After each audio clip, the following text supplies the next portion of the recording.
oui! Ouh!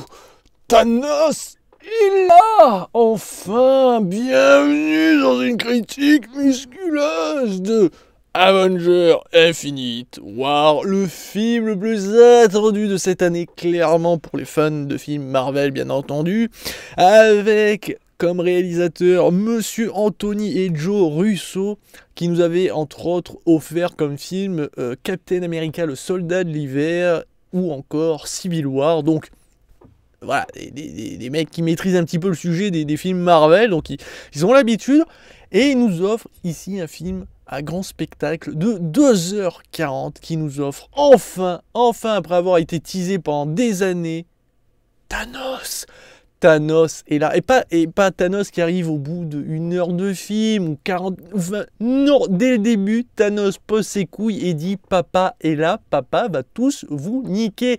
Et oui, moi je t'aime Thanos. Alors je ne vais pas mentionner bien sûr tous les acteurs et actrices, parce qu'il y en a un paquet, hein, je vous rassure, on va voir toute la fine équipe. Même s'il y a deux super-héros que peut-être certains auraient souhaité les voir, mais ne seront pas là, c'est expliqué scénaristiquement, on nous donne une raison, et j'ai envie de vous dire... aussi une autre actrice, donc Scarlett Johansson, hein, qui incarne toujours ici la Veuve Noire, eh bien a changé de doubleuse apparemment, alors je sais pas qui c'est elle qui l'a choisi, mais en français, parce que moi j'ai vu le film en français, sa doubleuse française n'est pas la même. Ça se ressent, heureusement elle parle pas beaucoup, mais c'est dommage. Parce que je trouvais que la voix qu'il y avait dans les autres films pour la Veuve Noire était magnifique. J'aimais beaucoup le son de la voix de la doubleuse. Et là, je sais pas, je trouve que c'est... Je dis pas qu'elle a une voix de merde la doubleuse ici, mais ça fait pas la même chose. Voilà, ces deux petits détails, je voulais vous mentionner direct, mais je vous rassure, il y a quand même pas mal de qualités, mais il y a aussi quelques points négatifs. Je vais vous faire un court résumé de l'histoire, sans spoil bien entendu, je vous rassure, mais voilà, pour vous donner l'envie peut-être. Donc, c'est la merde, voilà, c'est la grosse merde. Thanos déboule, Thanos met des nions, et Thanos met des fions aussi. Voilà, c'est un résumé du film. Ça va être ça, et putain, ça fait plaisir. Alors, on pourrait croire que là, vous allez dire, attends, Guy, ça va castagner du début jusqu'à la fin. Eh bien, plus ou moins, mais ça ne veut pas dire pour autant qu'il n'y a pas des moments où il y aura du drama, de l'amour, des émotions, des sentiments, même envers Thanos. Incroyable, mais vrai. Alors, sûrement que dans les comics, c'est plus ou moins dans ce même délire, mais je vous avoue que là, le film fait en sorte que vous et moi, on s'attache à Thanos, et que du coup, on comprenne pourquoi il fait ça, et que finalement c'est peut-être pas un mauvais bougre, et qu'en gros c'est peut-être un gros nounours mauve et qui veut juste des câlins et des bisous. Et du coup, moi, Thanos, il m'a fait chialer, hein. J'ai versé ma larme et j'avais envie de dire, mon petit Thanos, viens faire bisous, viens faire un gros câlinou. Je vous l'avoue. Moi, Thanos, moi je l'aurais aidé dans sa quête du pouvoir et du génocide. Oui, parce que je vous rappelle que cet homme, quand même un mec qui veut génocider tout et n'importe quoi. Lui, les lapins, il est génocide. Il en laisse un à la limite pour faire plaisir, mais il est comme ça. Donc, hein, on est d'accord. Thanos, il n'est pas là pour enfiler des perles. Derrière, il faut savoir que l'histoire, alors, tout est regroupé, sauf qu'on va suivre plusieurs choses en même temps. C'est-à-dire qu'en gros, par exemple, Thanos, voilà, il est en train de dire qu'il va niquer tout le monde. Puis tout d'un coup, on va aller au point B où on va voir d'autres personnages sur une autre planète en train de faire d'autres trucs, puis d'un coup on va revenir sur Terre et on va voir d'autres personnages en train de faire d'autres trucs. On va suivre beaucoup de choses, il y a beaucoup de choses à suivre, mais en même temps, en vrai, normalement on devrait voir toute la fine équipe rassemblée comme des malades en train de poutrer, ou essayer de poutrer Thanos. Là, ils sont un petit peu séparés, mais les choses font qu'on va devoir suivre beaucoup de choses. Et bien honnêtement, je trouve que les réalisateurs s'en sortent vraiment bien, et du coup tous ceux qui ont écrit le scénario, parce que c'est plutôt bien ficelé, on suit les choses facilement, on n'est pas trop perdu. Peut-être qu'il y en a qui vont être perdus, mais moi j'ai suivi les choses de A à Z et j'ai trouvé ça plutôt bien foutu, sachant que voilà, on est dans un film Marvel, donc la réalisation est aux petits oignons, on est d'accord.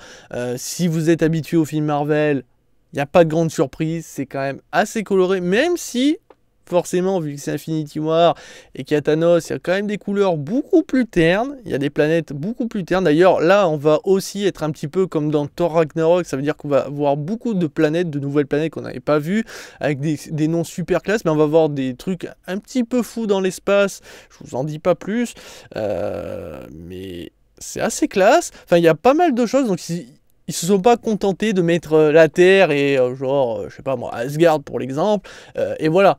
Non, il y a beaucoup de choses et c'est très intéressant. Sachez qu'il y en a peut-être qui vont chialer dès le début du film. Voilà. Enfin, moi, quand j'ai vu Thanos, j'ai chialé parce qu'il fait enfin était là, mais il y a beaucoup de choses qui. Enfin, le film, c'est là où c'est particulier. C'est que le film a ce côté Marvel, très coloré, voilà. Il y a des blagues, il y a de l'humour. L'humour très fin là aussi. C'est pas l'humour à la Thor Ragnarok. Là, on est sur l'humour. Il y a 2-3 blagounettes de temps en temps. Elle passe crème, je trouve. J'ai vraiment souri. Je ne suis pas... mais j'ai ri quand même. Donc on reconnaît ce côté Marvel. Et en même temps, ils ont essayé de donner un côté assez froid pour montrer que c'est la désolation, que que Thanos est là, il va peut-être tous nous buter, que là, les Avengers et tous les super-héros sont en danger. Ils peuvent mourir à chaque instant, donc du coup, il faut pas mettre trop de couleurs. Et du coup, c'est là où il y a un côté vraiment très partagé pour moi, où je me dis, ouais, mais ça manque d'impact. Moi, j'aurais préféré qu'ils aillent vraiment dans le côté très sombre pour dire, c'est Infinity War, c'est la merde, donc on va vous montrer que c'est la merde. J'aurais voulu voir des civils mourir, que ce soit ceux de la Terre ou d'autres planètes. J'aurais voulu montrer que Thanos est là, il y a du sang. Thanos va tuer. Il n'est pas là juste pour... Bon, les gars, je vais vous tuer de façon politiquement correcte. Non, Thanos, il vous bute. Non. Non, il y a des combats pourtant en pleine ville où il y a des civils, tout ça. Mais ça fait un petit peu comme le premier Avenger, c'est qu'on voit des civils courir, tu fais là, oh mon Dieu, ils vont mourir. Et puis au final, tout se vide et laisse place au combat pour qu'il n'y ait pas de blessés. Et je trouve ça très con en fait. Même si, et c'est là où c'est problématique, c'est que de temps en temps, on montre le côté très sombre avec des morts. Mais montrer pas forcément la meilleure des manières en fait. Et c'est pour ça que ce film est à double tranchant. Autant il envoie du lourd, autant par moment tu sens qu'il y a encore de la guimauve. Et c'est dommage pour ce film-là qui met pour la première fois en avant Thanos quand même. Et là pour moi c'est mon gros point négatif de ce film. Après, sur 2h30, il y a de la baston, tout ça, donc ça envoie du lourd. Mais je vous avoue, voilà, pour la baston, j'aurais préféré que ça soit avec des civils, de voir le danger. Alors que là, je me dis, là en plus où certains combats se situent, tu fais, ouais, regarde, c'est super coloré, tu t'inquiètes absolument pas. Et effectivement, tu t'inquiètes pas jusqu'à le climax final où là, tout va partir en cacahuète. Ok. Mais avant ça, tu aurais envie de plus d'horreur en fait, pour que vraiment les Avengers comprennent que Thanos... Voilà, parce que dans tout le film, on mentionne de quoi est capable Thanos. On mentionne ce qu'il fait en général, ça veut dire qu'il génocide, tout ça. Il faut qu'on le voit Thanos le faire, pour que là les Avengers comprennent que ils sont dans une situation critique où le mec, il est plus puissant que tous, mais qu'il faut quand même qu'ils se battent, parce que sinon, ils disparaissent tous, ou il va tuer, pour le plaisir de tuer. Et du coup, voilà, t'as la balance qui n'arrête pas de jongler, et c'est assez lourd, je ne vous le cache pas. Mais bon, voilà, à part ce gros détail, globalement, je pense que vous passerez un très bon moment si vous avez kiffé Avengers, et bien sûr tous les films Marvel qu'on a vus depuis. J'ai un petit truc à souligner, deux petits points négatifs. Le premier, c'est qu'à un moment, donc pendant le caméo de Stan Lee, magnifique, hein, il m'a fait... voilà, c'est un petit caméo, encore une fois, il fait rire, il fait sourire. De toute façon, Stan Lee sera toujours là dans les 30 prochaines années encore pour les films Marvel. Il s'est fait modéliser, pour vous dire, donc il veut être là jusqu'à la fin, même quand il sera mort, il sera encore là. Mais son caméo est assez comique. Mais Spider-Man, donc Peter Parker qui va se changer, donc voilà, mettre son costume de Spider-Man, il le fait en pleine route, voilà, en pleine circulation, donc il y a des voitures derrière lui, il se change et ça choque personne. C'est quoi ces gens? Hein? Ah, non, je dis, enfin, tu vois un mec sortir et se déguiser en Spider-Man, moi j'ai envie de dire, je suis en bagnole, je me crache. Enfin bon, c'est un détail, hein, mais c'est quand même assez bizarre. Ou alors c'est que vraiment les gens n'ont plus rien à foutre. Bon, en même temps, après tout, c'est ce que dit un petit peu Stan Lee, son personnage, c'est que ah, les gars, c'est bon, on est à New York, il y a eu des aliens qui sont sortis de l'espace, ils nous ont défoncé la gueule, il y a un moment des robots qui ont voulu prendre le pouvoir avec l'ère d'Ultron, donc on n'est plus étonné, j'avoue, je ne le cache pas. Et le deuxième, alors c'est plus anecdotique, mais c'est un effet spécial, parce que voilà, globalement les effets spéciaux sont réussis, sauf celui-là, donc celui de un moment donc de Hulk, Bruce Banner, qui va être dans une armure et la caméra filme de loin pour montrer voilà, la grandeur du personnage à ce moment-là. Et malheureusement, c'est que bah, l'effet spécial, là, l'effet spécial, spéciaux, hein, on est d'accord, hein, est dégueulasse. Et donc voilà qui conclut la critique de Avengers Infinity War. Et je vais donner ma note, qui est une note de 4 étoiles et demie sur 5. On est sur quasiment du sans faute. Pour moi, le gros point noir, je l'avais noté. Le fait est que ça soit pas assez sombre à mon goût. Il y a des petits... Vous verrez des points négatifs certainement. Peut-être qu'il y en a qui ne vont pas l'apprécier clairement. Je pense que ce film est encore plus destiné à ceux qui ont aimé vraiment les Avengers, l'univers Marvel globalement. Il n'y a pas de grosse différence. Mais quand vous êtes fan, là, ça envoie du lourd. Il y a Thanos. Et c'est...